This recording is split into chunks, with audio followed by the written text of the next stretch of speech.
Hi. Oh, hello, nice to see you finally. So, you're now in Germany, yes? Yes. So we were in Vancouver till 2020, and then moved to Germany. Ah, so you live in Germany now, Yes. that's interesting. So, that's great. But why did you decide to move back to Germany? There were two things. I had my restaurant in Vancouver, and then came COVID. We had to close the restaurant. And then it was this kind of purpose to be in Vancouver was not necessarily there. Like I didn't have to be there. And most of the movies I was doing or in the last 10, 12 years were not shot in Vancouver. And I felt in Europe, it's way easier to be like by Frankfurt in the middle. It's so much easier to travel around. It's like an hour to go from here everywhere in Europe, basically. And in Vancouver, you're very far away from also European culture, European food and all this stuff. So I missed that. And that was the reason, basically, to say, look, I was now 7 or 8 years in Vancouver, and we were only on holidays in Germany from time to time. And now I wanted to reverse it. So that's great, actually. So you can now shoot more films in Europe. I think that's wonderful. I'm from Helsinki, but I also lived in Vienna for 15 years. So, Okay, yeah. cool. Yeah. I mean, Vienna is nice. I was various times there. I mean, it's this kind of very white, and but this kind of the buildings are unbelievable, like this old villa style where all that museums are and so on. I mean, it's very, very impressive there. Yeah. Yes, and what about your team? Did you have to move with someone else from Canada, or did you have just a German team with you for movies? Um, no, I mean, in Germany, yeah, I have my cameraman, Matthias Neumann, I did all the movies with. So, and he has like 4 or 5 people in the camera crew. I brought them to New York for first shift. I brought them to Croatia for Citizen Vigilante for a run. So these guys I bring where I go. But the rest of the crew, I'm always changing, like wherever, have local crews. If it's Croatia, if it's New York, if it's Vancouver, whatever, all local crews in a way. Yeah. So I also want, of course, to congratulate you on your upcoming film, Citizen Vigilante. So I really want to watch the movie. I'm looking forward to it. And can you tell about the movie, a little bit about the plot and how it was to make the movie? Yeah, I mean, Citizen Vigilante is a very gritty thriller. What puts also crimes of migrants in the middle of the like mass rapes and so on in the middle of the thriller, and it's kind of for me typical when you see Darfur, Southern Wall Street, Heart of America. I do a lot of this kind of action genre movies, but with a real political background and power to it. And I did in Germany the film Hanau about a shooting here by Frankfurt where a guy killed 14 people. And then I did Run with Amanda Plummer and James Russo and Bakar Abdi and these people, what plays in Italy about the boat migrants coming in and the little town gets out of control in that movie. I don't know if it's in Finland already. I think we sold Scandinavia, so it should be somewhere in Finland, maybe too, and Sweden, Norway also. So, and then I did the hardest one of these movies is Citizen Vigilante. So, and it's very much driven by one lead actor. So I looked around and then I saw Armie Hammer being cancelled, but he wanted to come back, and he's a great actor. He's a real leading actor, you Yes. know. So yeah, so he could play James Bond in a heartbeat. And that was so I contacted him, and I was kind of lucky because he was cancelled, right? So, so for me, it was not so hard to say, look, I hire you, I bring you back with that movie, and he jumped on it and he was very, let's say, when he came to Croatia, He was motivated, but he was also super prepared because he was aware, like, it's all about that movie now. If he comes back into the game of being a lead actor, also in studio movies. So, and I discussed with him the harshness of the film in regards of the migration issues in Europe. And he was not seeing it like the Americans are not so sensitive about this. You know, like in Europe, in Germany, I didn't pass the censorship with the movie, right? So they said, "Oh, you cannot show this movie in Germany," because there's so much like this kind of like self-censored, and when you come up with some facts, they don't want to hear it. They're like, "No, no, no, no, no, you cannot do this," right? So, and that's the reason the film comes now first in the US and Canada. I mean, it's most of the times the case. But they had no problem at all with the movie. Like political, they think, no, why? And to be honest, he's not going against migration. He goes against criminals. And he goes against drug dealers. He goes against like school bullies in one scene. He goes against like in a club where like kind of guys want to roofie girls. So it's not all about this kind of gang rape from a migrant gang, you know, but that happens too, and that's the thing where he feels then these people don't get punished.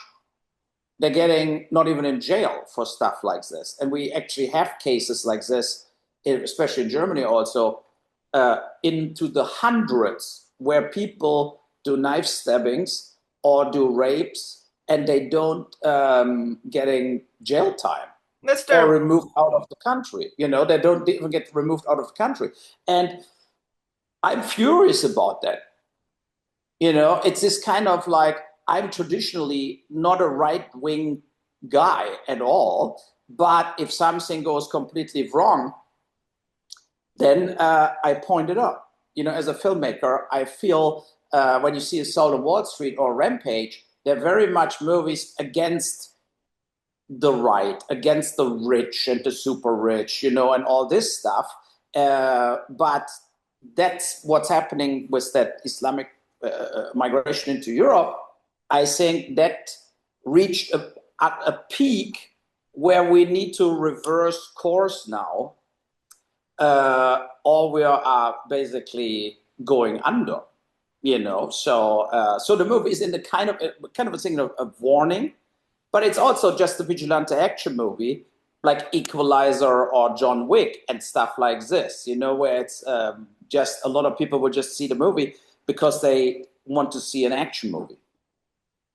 Yes, and I watched Rampage and I watched Postal, and I think these are just very wonderful movies and very different. You know, like Rampage is more like a bit like Haneke, you know, cynical, like darker movie, and Postal is like a big comedy and so on. But both are very, you know, very politically hard, you know, and so I think it's so unfair how you got treated with Postal, you know, Postal. Yeah, I mean, Postal was like fun, right? So it's like if you have humor, you love Postal, but it's offensive.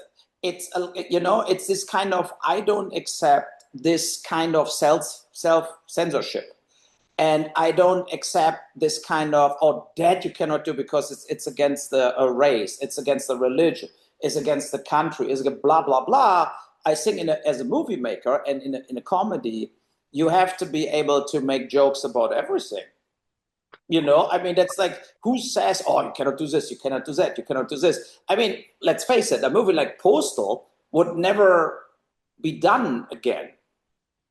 You know, if you with this script in the last 5 6 years, wherever you would went with a script like this, they would tell you there is no way that we would do it. And also the same actors we had in Postal, very famous actors, J.K. Simmons, Seymour Cassell, David Foley, and so on. The same guys would not do this again.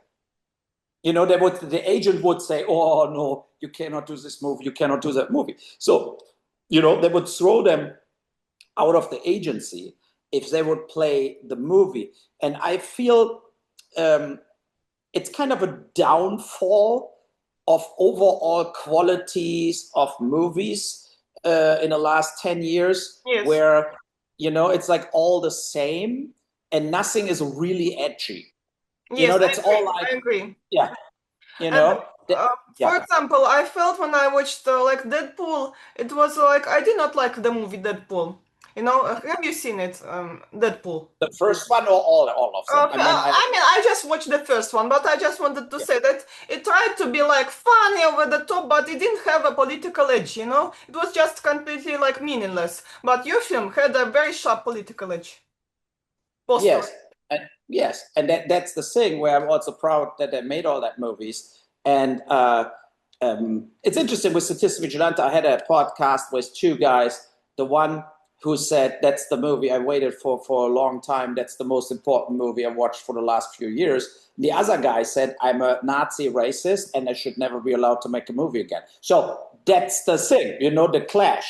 But I think that's maybe a good thing if a movie is doing that, So if the movie has people getting emotionally about it, that they feel like, wow, that's ridiculous, And I feel the old times, think about Apocalypse Now, or even other like genre movies like Clockwork Orange, The Shining, they were all like pushing the envelope, and that's now gone. The only movies I think pushing the envelope still are some horror movies. They're not political, but they're like in regards of how like claustrophobic they are, or violent they are, or crazy they are. They push it, but they have no political reasoning or agenda. But where are all the polit thrillers? Where is Oliver Stone? Like all these movies would never be done again. JFK, whatever, Natural Born Killers, Salvador, Born on 4th of July, all this stuff what Oliver Stone did 25, 30 years ago, there is no replacement for this. There's just no movie at all. And that, of course, is the direct consequence out of the streamers took over Hollywood. They're all tech companies. They don't want to be politically incorrect. They don't want to go in a risk, because for them, movies are only like a side effect in collecting data, basically, Yes. right? Or creating customers. And I had a meeting with Apple 2 years ago in Los Angeles, and they said they would never do anything what is incorrect. Like, it has to be total woke, diverse, blah, blah, blah. And so I said, then I'm the wrong guy here, because that's the whole point of my movies, right? So, and they would never do this. And I think Amazon, they're all kind of the same, They think they're edgy if they do another superhero movie or Jack Reacher or something. Then they think already they are edgy, but they're not. Yes, I also feel like also with cinematography, I feel it's worse now than 20 years ago. Like the lighting is worse in the framing and so on. Because when I was a teenager, when the movies looked like movies, Um, Yes. so I think it's very strange actually how technology is much cheaper, but movies look worse, even like Hollywood movies and so on. It's like it's very weird. I, as a filmmaker, know that you can buy very nice lights for not so high price, So it's not like problem with money, but I don't understand. Like the criteria are just getting lower and lower. I agree. It's so strange. It's like when I did First Shift, like that crime scene cops in New York. That could be a TV series, basically, right? But I colored it like a real movie, like you watch Goodfellas or something. And so it was ended up on Paramount Plus, and they basically said that doesn't look like our other product. And I said, yeah, but look, there's nothing I can change here. It's done. And it was only like a license deal. I didn't get a lot of money for it. So, but they felt it's bad that it looks like this. And I told them like, no, it's good because it looks good. It looks like a theatrical movie, right? But that is actually what they don't want. They want this kind of TV look, what is very kind of realistic, like you sit there and with your own eyes, like you know that somebody sits across you. And for example, the biggest hits on Paramount Plus are the Taylor Sheridan stuff, Yellowstone, and all this stuff, you know, and they're very successful, and I like a lot of them, but they all look like TV. They So, all look exactly this kind of, you could watch like a crime drama in public TV. That is how they look. So they don't put any real effort. They're paying superstars doing it, getting a lot of money for it. But in regards of the camera and editing, they're total standard, like old TV shows, you know. So you do a nice two shot, then a little close up, you cover the dialogue, goodbye, next scene. So that's how they shoot it. Tulsa King with Sylvester Stallone, whatever. They're all kind of good acting, sometimes very good scripts, but very boring the way they tell the stories, you know. yes, yes, and that's very interesting what you said because I didn't really understand so much that it's like coming from the bosses, these instructions. Because I'm very much outside, you know, I have never been to America, and I didn't really understand how, why are movies made the way they are. But if it's like specific instructions, maybe they don't want movies to stand out too much, and it's very strange. Yeah, also Netflix, right? So they have exact delivery schedules. Like that's how your production have to look like. And that's with a documentary, the same like a feature film. So and I think on Netflix, a lot of product looks the cheapest from all of them. It looks very bad, you know. So because they're producing also way more as everybody else, and so you know, and it's I agree. It's but it has to do, I think, deeply inside the people who now doing the decisions, what movies getting made or what movies getting distributed. They don't love movies.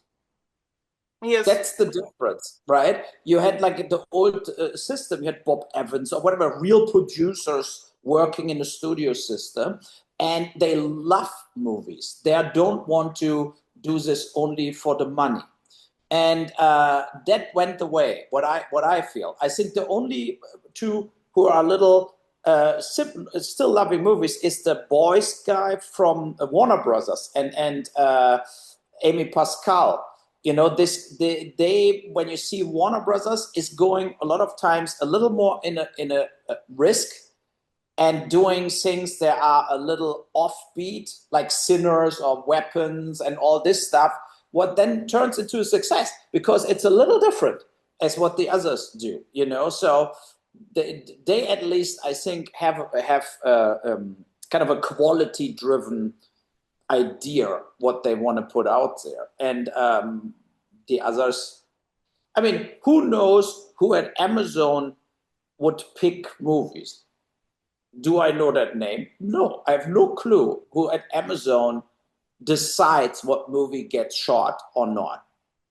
You know, on Netflix, you can say Ted Sarandos, but Ted Sarandos definitely is not making any decisions about movie getting shot, right? So he's like sitting there maybe with his buddies at a dinner and says to Ben Affleck, "You want to do a movie? No problem," right? So, but I don't think he reads scripts or thinks about what we should do. So they have hundreds of people doing this, but they're all faceless. They're basically, you know, like a bookkeeper sitting there and putting and the 100% whatever script you send to them goes first into a chat GDP readers report, you know, like an algorithm, and then it spits out no, 7 out of 10, forget it, or whatever, you know, or too incorrect, too offensive, too blah blah blah, and then it's already toast. Yeah. Yes, and now you're filming something new or preparing for a new movie. Yeah, I do two. I have Rampage 4 in development. I talked to Brandon Fletcher. I said, look, it's more important as ever to continue kind of Rampage in today's time because it got really off the hands, and a lot of things I predicted in Rampage happened later. You know, in Rampage 3, the White House gets attacked, civil war, all this stuff. And I mean, now, 8 years later, we are very close to this situation in a way that inside the Western countries are kind of revolutionary things boiling. And so this I want to continue. And then I thought about doing like House of the Dead, a new version 23 years later, you know, with the same cast, following that up. And we want to shoot in Germany in September. It looks good that we do it, but I have to omit all tie-ins to the original because I don't have the rights from Sega anymore, right? So they didn't want to give it to me back. And so I just have to do like a unofficial, you know, movie like this. So, but that a lot of fans always wanted that. You know, like it's so absurd. House of that turned into a total cult movie. People love it. In the beginning, everybody hated it. Like I had the worst reviews of my whole career were for House of the Dead, and but it was successful. And so I felt, you know what, uh, if I can bring that old actors back 23 years later, it's kind of funny almost, you know, to do a movie like this. Yeah, it's more a fan film. I wanted to ask what happened with Yeah, Armie Hammer's podcast. I really liked his podcast, and I was watching it, and like a year ago, it got disappeared. It disappeared from everywhere. I His know. podcast. It was his decision because he felt, I mean, I have to agree with, I told him also, I said, look, I like your podcast, but don't talk too much about this kind of sex affairs, your past. A lot of times he talked about himself with all kinds of dominas, whatever, right? So the podcast, I think, was not good for him to come back as an actor. He, he should talk about other stuff there. So that was, I think, a problem. And I think at one point he saw it that it's not making him easier coming back as an actor, and then he discontinued it and canceled it. So, yeah. Okay, now I understand it a bit better because at first I thought maybe something happened or something like it was very unexpected, like unexpected. But Yeah. anyway, I just wanted to say that if you want to make a premiere in Europe, I would be also happy to help because in Prague I have a film festival and I would love to invite you and Army to present your movie. We have the festival for 10 years already, so we would be glad to have you. Yeah. When would that be? In September, September. But in September I maybe shoot the movie. So what September? I have to look on my calendar here. So, Uh, but right now I'm not sure. Maybe we'll change the dates a bit, so we should decide a bit. Good, Uh, because look, I can tell you from yes, September 4 yes. to September 16, Mm-hmm. I cannot do it. I cannot Yes, travel. yes. I would be here shooting the film. So that's where it doesn't work for me. So then later, it's no problem. Like, you know, between September 20 and September 30, no problem. I think it could work. I think so. So we will try to make it work if you know. Good. Excellent. Good. Yeah. And then Army, we need to ask when exactly the date is. But would you pay his airplane ticket and stuff like this? Is that possible? I mean, he will not travel without like And getting the but travel. he lives in America right now, or where exactly? Yeah, Los Angeles. Los Angeles. So we will think about this and try to make it work. But I will also talk with my producers. Okay, good.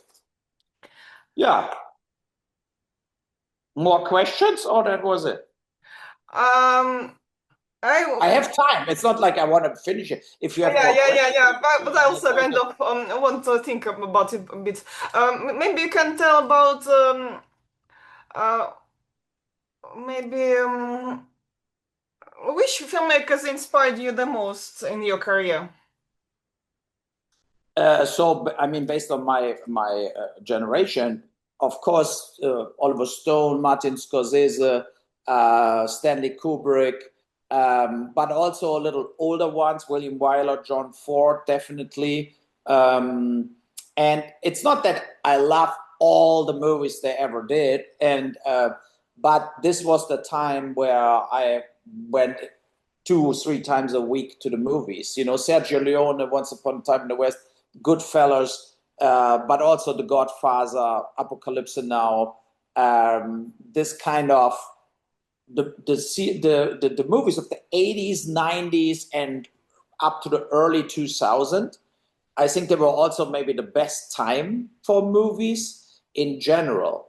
You have so much stuff from Taxi Driver to French Connection.